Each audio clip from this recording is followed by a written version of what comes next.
Hi, how's everybody doing?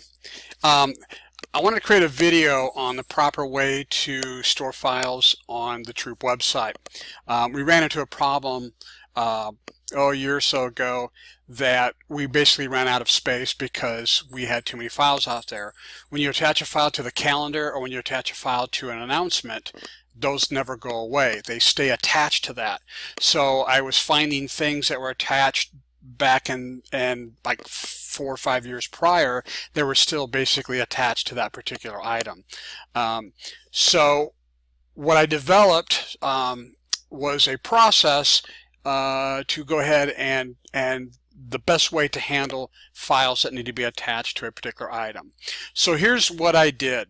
Is on the left hand side over here we have this link called Files, and if we click on that, I have created two folders. One is called _temporary, and I did that so the underscore so always shows on top since it's in alphabetical order. And this is where we'll put any file that has a date, meaning summer camp. It's going to basically, once summer camp is over, we don't need that flyer anymore. And so what I plan to do is to go into this temporary folder every now and then, and I'll show you how to name things, but I will go by the date that will show when that particular item is basically passed and we no longer need it, and we'll go ahead and delete it off of there.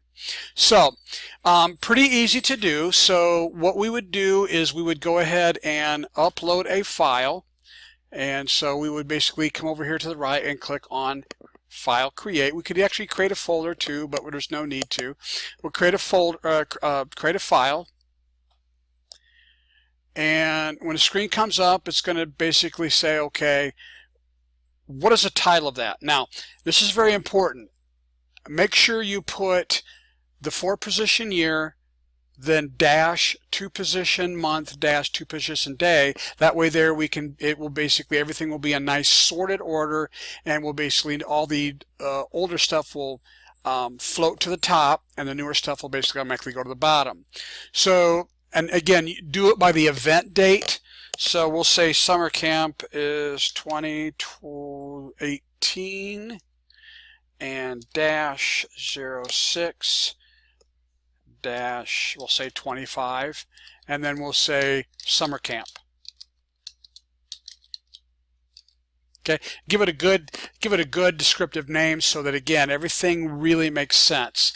Go ahead and click Choose File, and you can go ahead and choose, we'll grab summer camp here. And you can give a description if you want. We can say the permission forms, permission form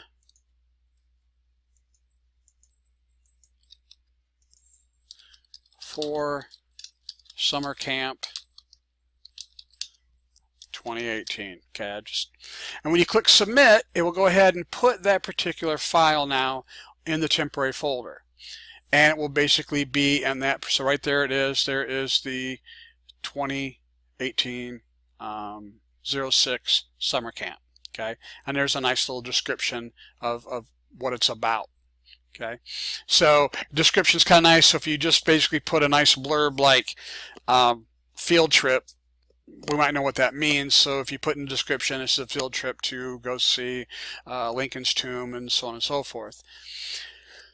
So once you have that, now what you can do is just do a right click on that particular item. Now it's because that's a link now to that file.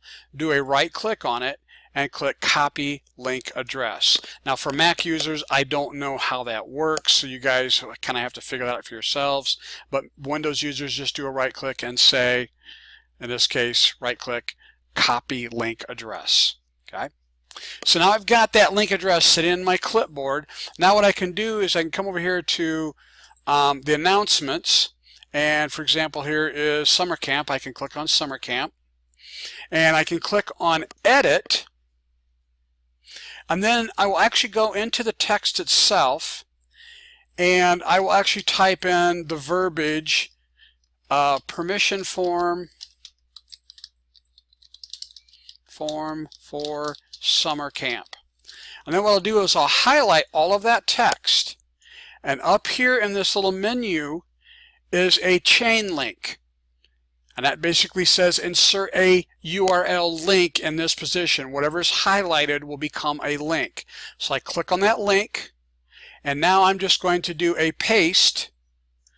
I'm just going to paste that link address that I just copied that was sitting in my clipboard, and I will then click insert, and now that is a link. When I click submit and I scroll down, if I click on that now, it will now bring up that PDF that's in the temp folder and a link to that.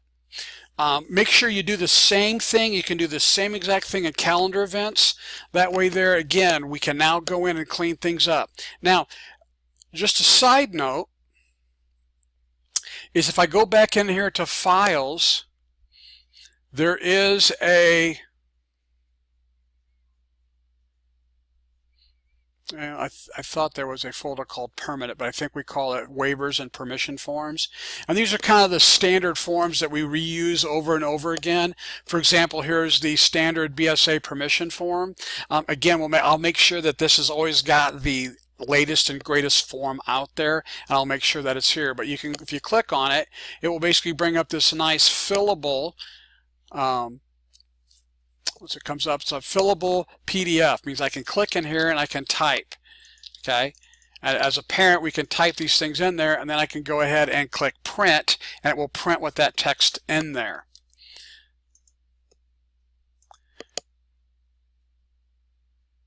Here's the Peoria Park. Here's the Wakanda waiver. That's the standard Wakanda waiver. I went ahead and made that a fillable form as well. So parents can go ahead and type information in there and then click print, sign it, and then basically turn it in as well. So, and again, just do a right click on that, copy the link address, and then type your text in the calendar event or the announcement event, highlight that text, click on the link, and then go ahead and save that particular item. Okay. Again, it's pretty simple. And again, as we get more permanent forms, we'll basically make sure we put them in these waivers and permissions. So again, they can be utilized again and again and again and again. That way, because one thing I noticed, like that Wakanda waiver form, we had it in numerous calendar events. So that same form was basically taking up storage multiple times. So again, any questions, give me a call, shoot me an email. Be glad to answer any questions, and we'll basically see you at summer camp.